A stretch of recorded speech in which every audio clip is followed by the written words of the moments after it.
Broadcasting live from Dar es Salaam, this is TBC News, our top stories. New impetus to literacy and numeracy as Samia launches Triple K campaign.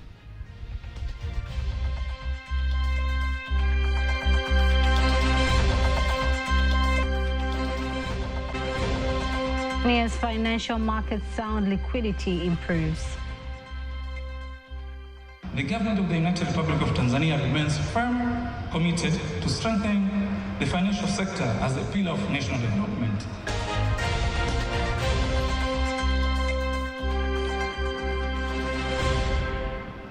Good evening, I am Teddy Mparanyanga. You can also follow us live via YouTube channel TBC Online, and also get all the latest news to our Instagram, Facebook, and X pages at TBC Online.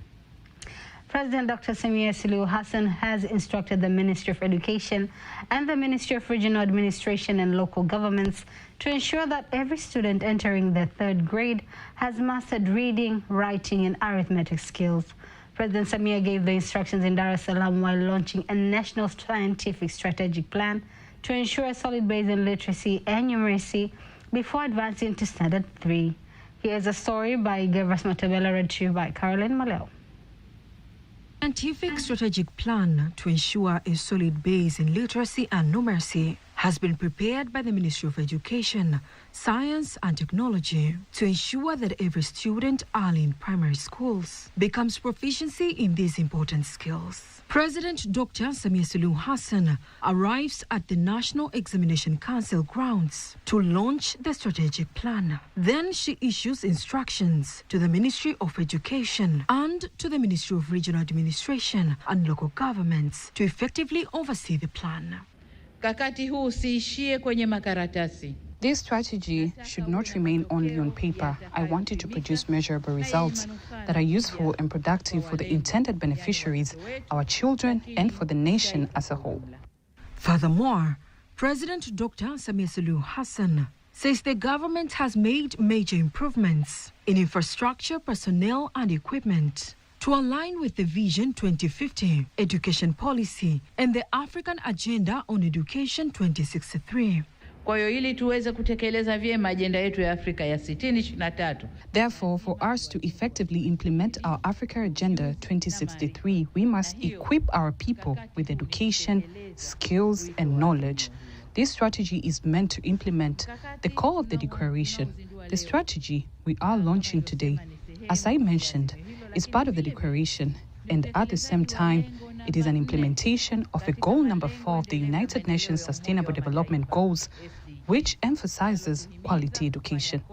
The Minister of Education, Science and Technology, Professor Adolfo Mkenda, and the Executive Secretary of the National Examinations Council, NECTA, elaborates how the strategic plan will be implemented.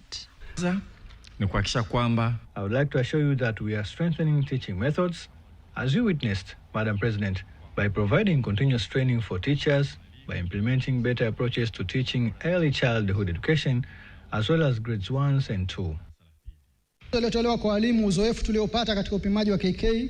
training provided to teachers, the experience gained from the KKK assessments, and information from various evaluations involving stakeholders, we are now witnessing improved performance at the grade 4 assessment level, as well as in the primary school leaving examination. The implementation of the scientific strategic plan, dubbed KKK, focusing on numeracy and literacy, will be implemented for the 5 years from now until 2031.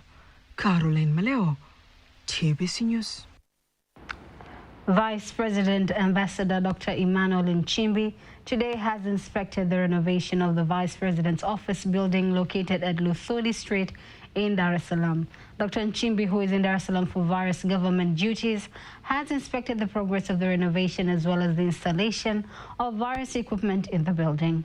After the inspection, the Permanent Secretary in the Office of the Vice President, Union and Environment, Dr. Richard Muyungi, assured the Vice President that the renovation is 100% complete and the building will be ready for use from the 4th of February 2026.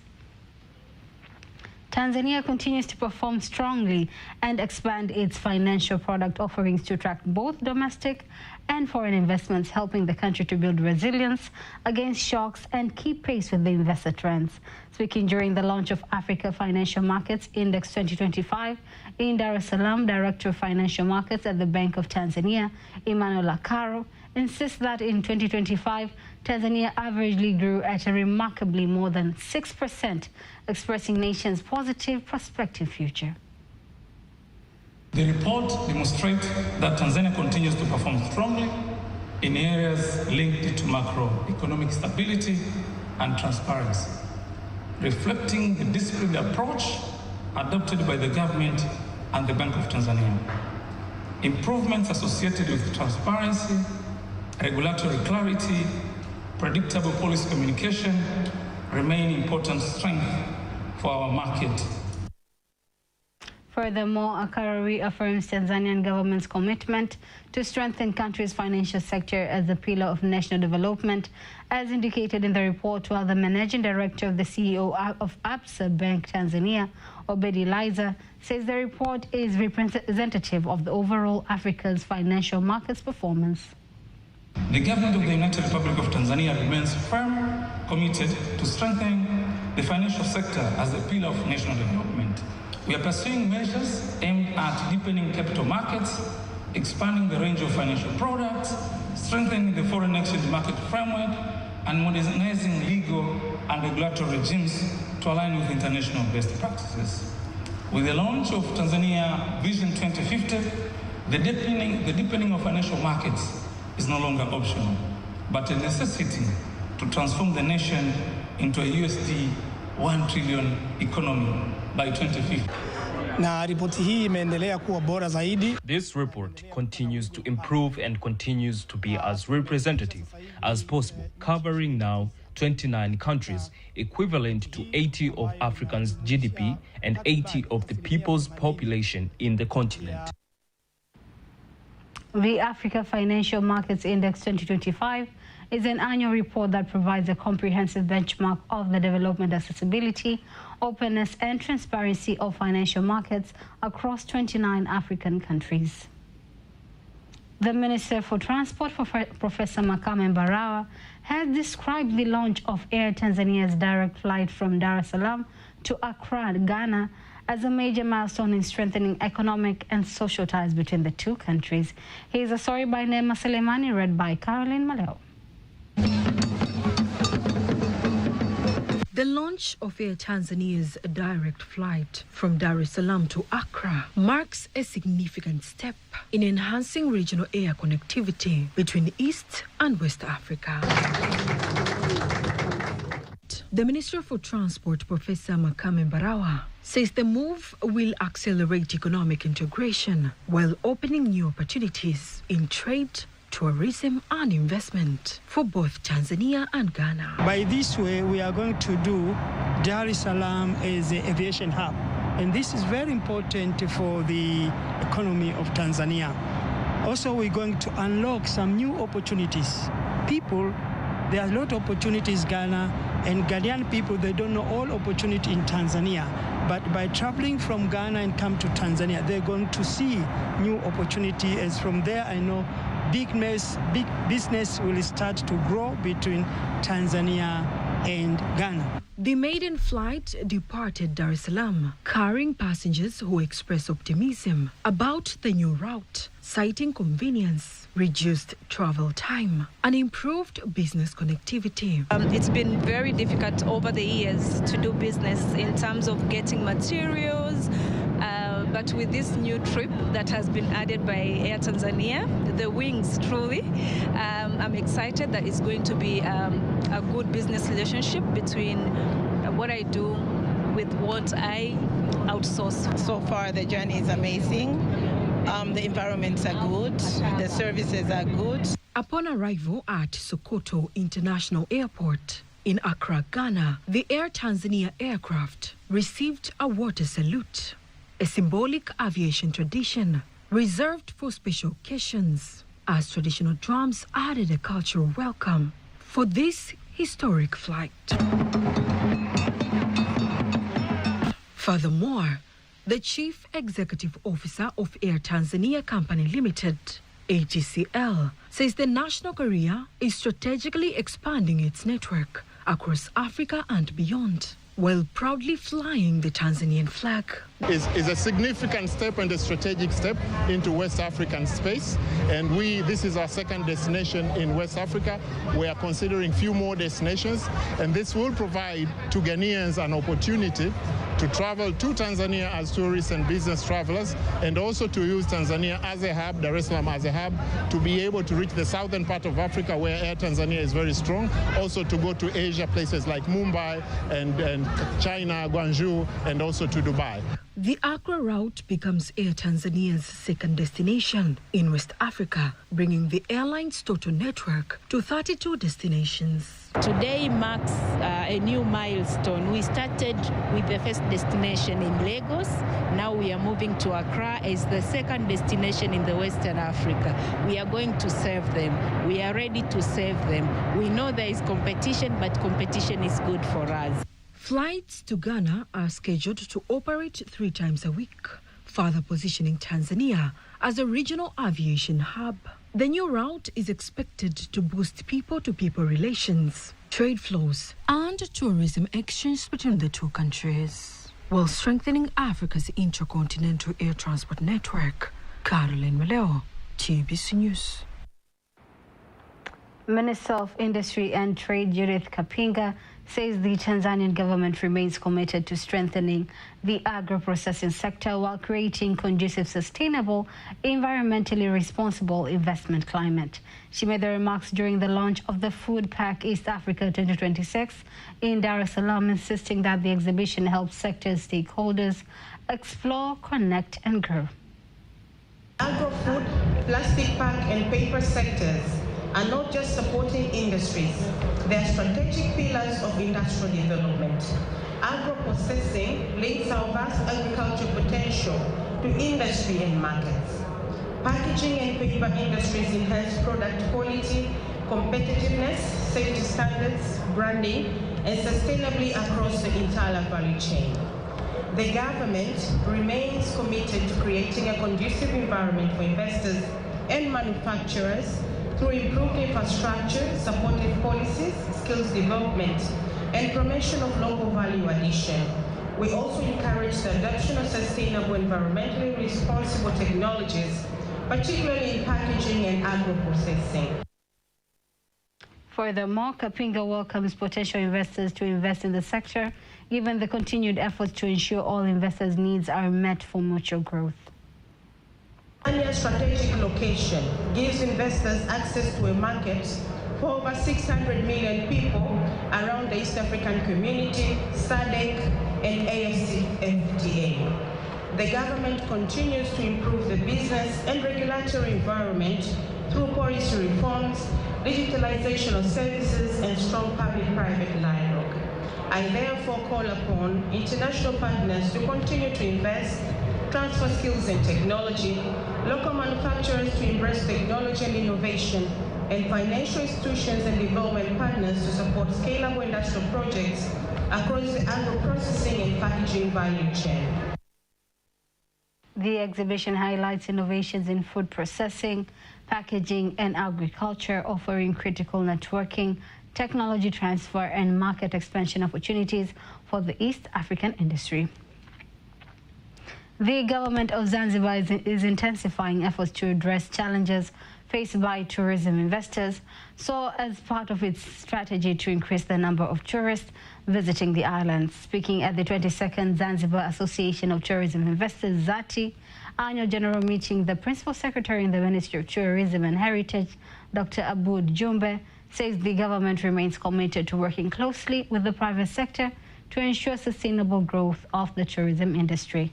Dr. Jumbe emphasizes that collaboration between the government and investors is key to achieving national tourism targets and improving the overall investment environment in Zanzibar. Mr. Chair, our challenge is to meet these evolving expectations while safeguarding the ecology, the cultural heritage, the social fabric, and the social equity. This is the dialogue for Zanzibar's rapidly evolving tourism industry. Our government program for the year 2025-2030 places ecotourism, cultural heritage, and specifically Stone Town heritage at the center of our evolving equation of product diversification.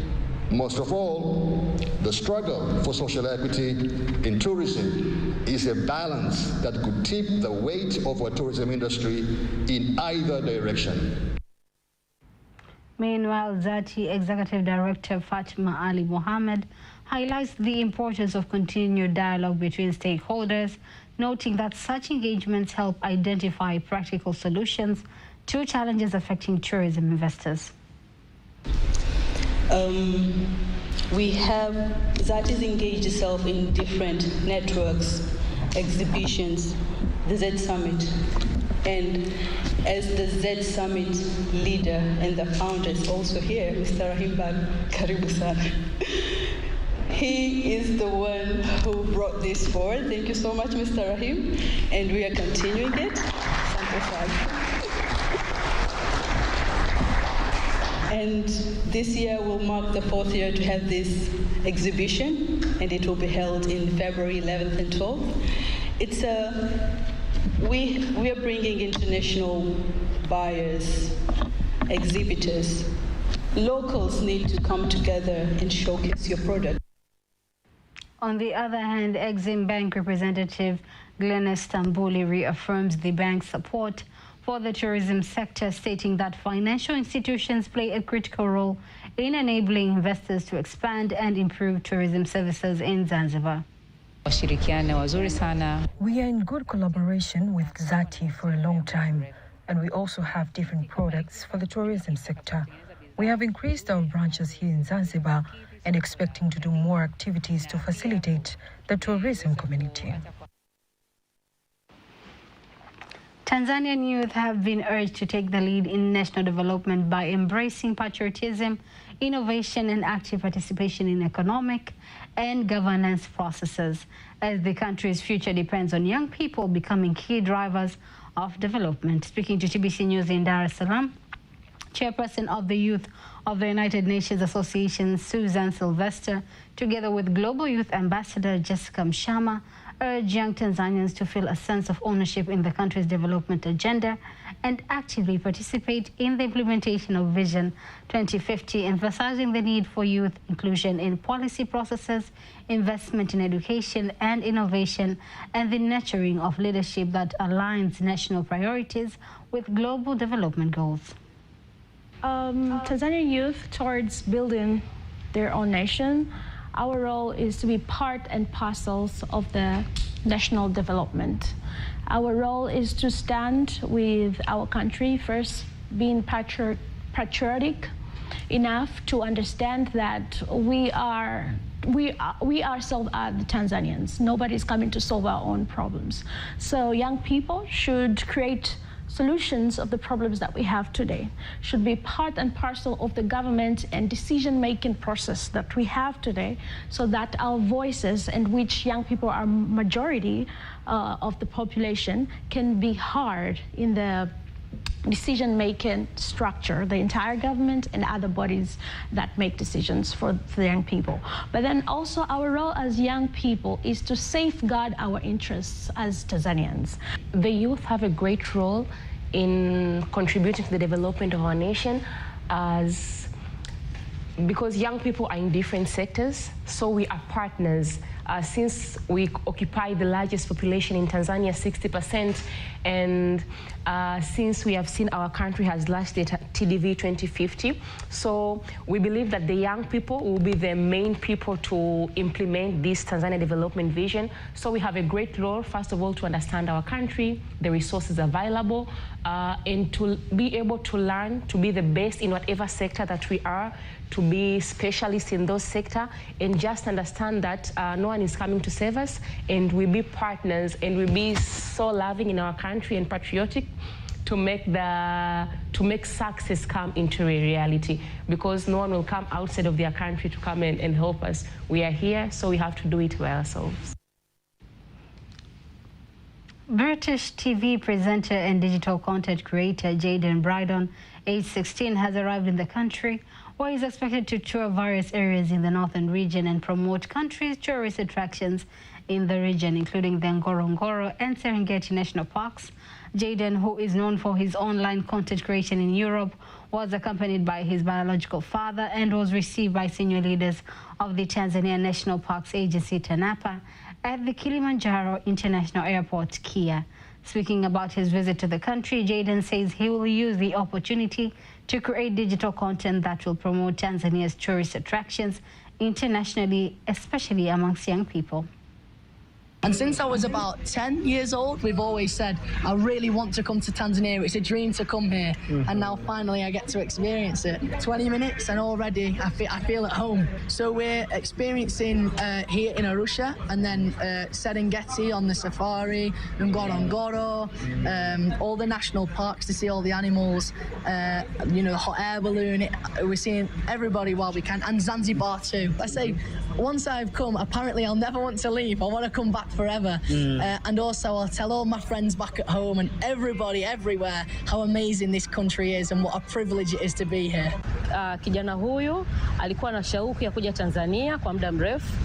This young man has had a strong desire to visit Tanzania for a long time. He's been planning this visit since 2020, and we thank God that the timing has finally been right for him to make it here. This is the day we'll always remember. We believe that when he returns home, the documentaries he will produce will promote Tanzania as a destination and inspire many people to want to visit the country. He said that Tanzania has always been his dream country. He has long wished to visit. He is a presenter of a Manchester City program and has interviewed many high-profile personalities. Because of this, we believe his work will attract many tourists to come and visit Tanzania. He is expected to attend the Serengeti Awards on January 31st in Arusha region. And now, before we conclude our local news tonight, let us now have a look on today's exchange rates according to the Bank of Tanzania, BOT.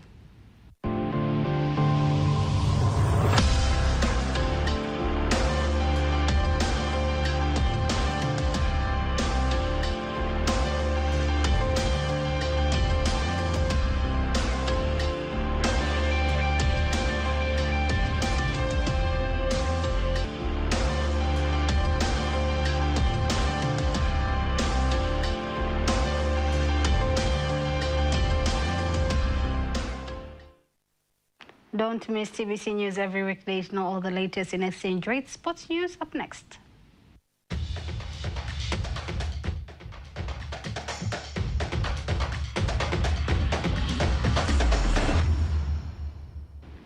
And in sports news, Simba Sports Club head coach Steve Barker says the 2-0 victory over Mashujaa FC has created momentum for the team ahead of upcoming Tanzania Premier League matches and competitions, boosting their push in both local and international fixtures. Speaking after the match, Barker said his team controlled the game well and created several scoring opportunities. He added that he hopes the players will replicate the same performance in the upcoming CAF Champions League return leg match against Esperance of Tunisia, scheduled to be played on Sunday at the Benjamin Mkapa Stadium. The victory lifts Simba to 16 points, placing them fourth on the Tanzania Premier League table. Meanwhile, Mashujaa FC remain on 13 points after 11 matches following the defeat. And that maybe a game where we could have got a third and a fourth and really sort of, kill the game off. But yeah, I'm just pleased with the progression that I'm seeing. New players are starting to integrate. Libase, good debut, a good goal. So really pleased. Pity Baraka didn't score at the end there. Would have been nice for him. But yeah, pleased with the performance. I thought it was a in-control game that we had. Obviously, there's still work to be done and improvement. That is the sports news. And now, before we conclude the news bulletin for tonight, let's take a look at the weather forecast for the next 24 hours. Hello, dear viewer. Welcome again to the next 24 hours forecast, starting tonight at 9 p.m. I'm Ramadan Omari from Tanzania Meteorological Authority. rainfall models are showing signal of rainfall over some areas of our country, especially over the western part of our country, southwestern highland toward southern part of our country. And tonight, a few areas, especially over the western part of our country, southwestern highland, southern part of Morogoro region, Ruvuma, Lindi, and the Mtwara regions are expected to feature partly cloudy conditions and the thunder showers. And the remaining regions are expected to feature partly cloudy conditions. And tomorrow, over the southwestern highland, southern part of Morogoro region, Ruvuma, Lindi, and the Mtwara regions are expected to feature cloudy conditions, thunder showers over a few areas in sun interval. While in Kagera, Geita, western part of our country, central and northern part of Morogoro region, we're expecting to feature partly cloudy conditions, thunder showers over a few areas in sun periods. And the remaining regions are expected to feature partly cloudy conditions and sun periods. In terms of wind pattern, we're expecting wind to flow at a speed of 20 kilometers per hour, especially over Lake Victoria, Lake Tanganyika, and the Lake Nyasa. While over Lake Rukwa, wind speed is expected to reach 10 kilometers per hour. And the state of the lakes is expected to be slight. Over the coastal areas, wind speed is expected to reach 30 kilometers per hour, and the state of the sea is expected to be moderate. And now, let's have a look on the next weather forecast over some regions of our country.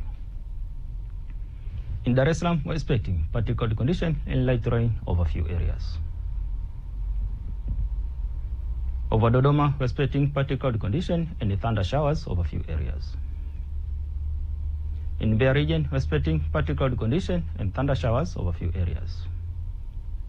In Mwanza, we're expecting to feature partly cloudy conditions and thunder showers over a few areas. Over Kilimanjaro, we're expecting partly cloudy conditions and sun periods. Over Morogoro, we're expecting partly cloudy conditions, thunder showers over a few areas. Over Arusha, we're expecting partly cloudy conditions and sun periods. And that is all for today. Thank you for watching and goodbye.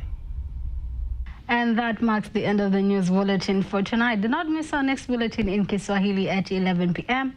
On behalf of the whole team, I am Teddy Mparanyanga. Have a lovely, lovely night.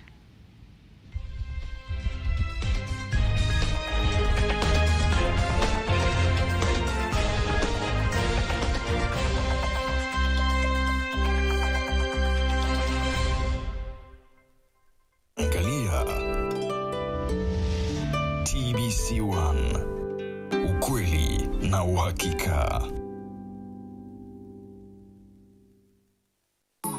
Utanzania wangu ni muungano wetu na tofauti zetu zisibadilike tu.